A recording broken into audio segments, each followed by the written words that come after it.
I saw someone talking about how the people who get on these really big podcasts who are successful rarely give you the advice needed to become successful like them, at that, in a sense, they're gatekeeping that advice. And I would argue that when you become that successful, the advice that you would give to somebody who is nowhere near that is not going to be relevant. It's not going to be helpful, and it's not going to be a one to one.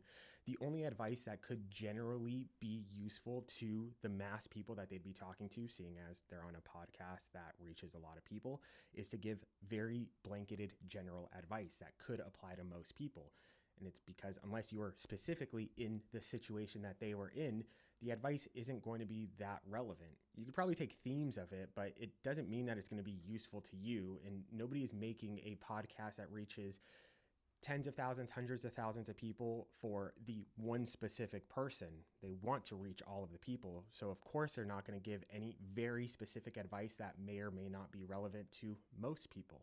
I also think that once you know something deeply, like the people who become very successful know a lot about the thing that they are successful in, it's very difficult to think about the time when you didn't know those things. And it's very hard to have the context of trying to realize what is it that people don't know that they at this point probably think of it as an objective fact that everybody should just know.